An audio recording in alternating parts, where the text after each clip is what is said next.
Welcome to On the Tigers News. I'm Alexis Richer. And I'm Abby Garrett. Thanks once again for making us a part of your day for the news we've been following for you. Americans are more fearful about the likelihood of another terrorist attack than at any other time since the weeks after September 11, 2001, a gnawing sense of dread that has helped lift Donald J. Trump to a new high among Republican primary voters, according to the last New York Times CBS News poll. In the aftermath of attacks by Islamic extremists in Paris and in San Bernardino, California, a plurality of the public views the threat of terrorism as a top issue facing the country. A month ago, only 4% of Americans said terrorism was the most important problem. Now, 19% say it is, above any other issue. Connecticut Governor Daniel P. Malloy proposed Thursday to use an executive order to ban gun sales to those on federal no-fly watch lists. The Democratic governor said state officials are working with the federal government to get access to the lists. The legislator and Malloy previously enacted gun limits that expanded the state's assault weapons ban and barred the possession and sale of large-capacity ammunition magazines following the December 14, 2012 shooting deaths of 20 children and 6 educators at the Sandy Hook Elementary School. State police now perform background checks on those seeking permits to purchase guns in Connecticut.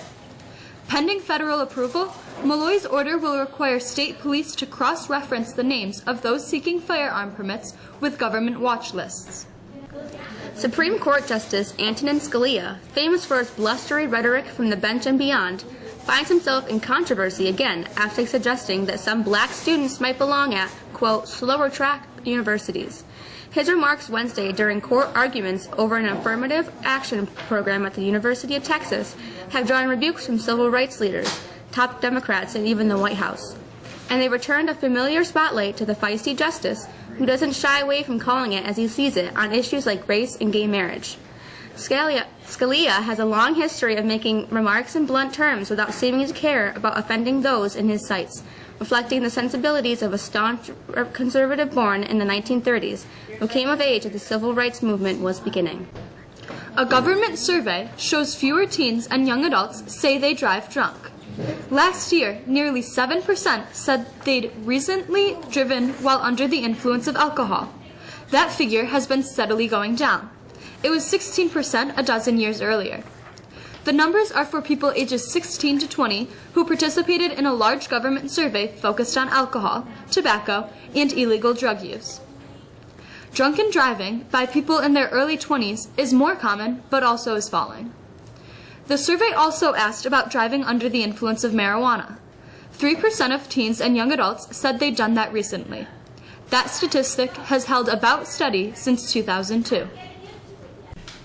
The International Space Station accepted its first U.S. shipment in more than a half a year early Wednesday, receiving a Christmas presents and much-needed groceries for the resident astronauts.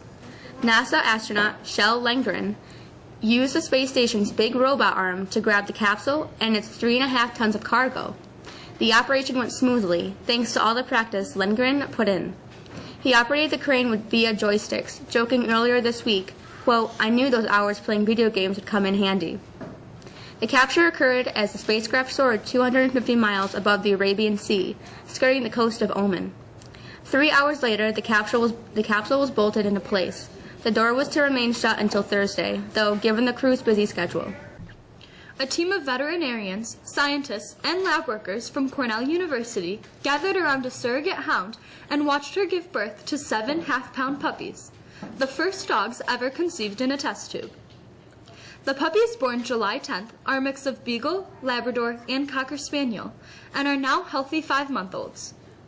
All but one female were adopted.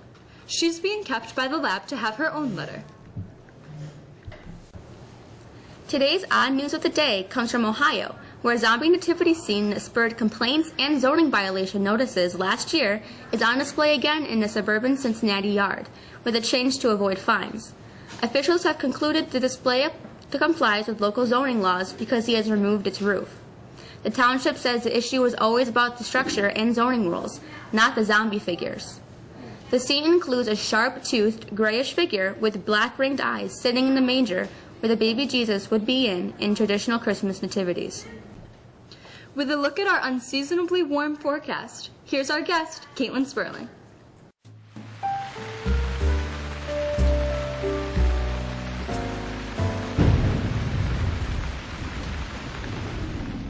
Stubborn clouds are keeping us from reaching record high temperatures today. Even so, we're still finding temperatures more than 25 degrees warmer than normal. Most of us woke up to temperatures already nearing 50 degrees. The milder air will win out despite an area of cold air just to our north. That front is moving well to our north and is ushering in warmer southerly air. We will have to deal with occasional rain that comes in Saturday, but again, we remain mild. Sunday, the mild air continues even with mostly cloudy skies. If the sun were able to peek through for any appreciable amount of time, we could threaten to break a record by hitting 61 degrees. A longer range view shows no chance of snow until possibly late next week. There is still some indication that a period of more seasonably cold temperatures is heading our way late next week. That's the weather. I'm Caitlin Sperling. Here's Mr. Starbernell with news and sports.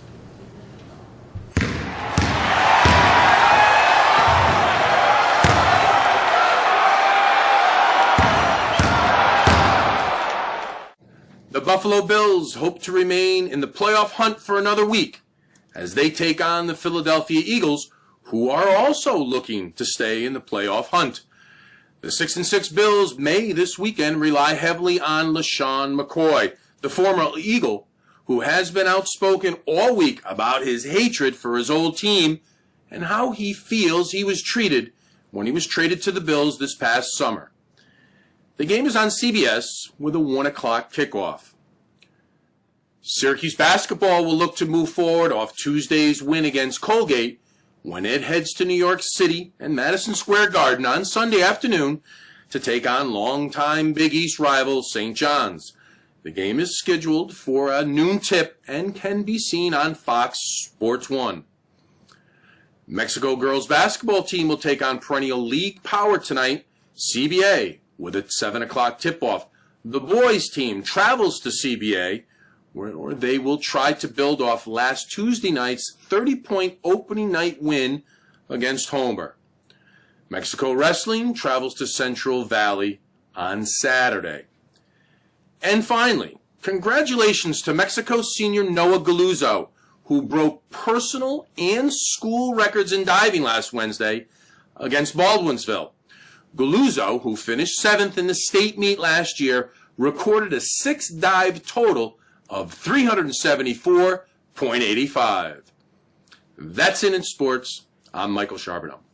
Have a great weekend. A look ahead shows that next Friday, the 18th, ends the 5-week marking period for the second quarter. Tonight, Friday, the girls basketball team plays host to CBA with a tip time scheduled for 7 p.m. That's it for us today. Look for us again next Monday. For the staff of I'm the Tigers, we thank you for joining us. Have a great weekend.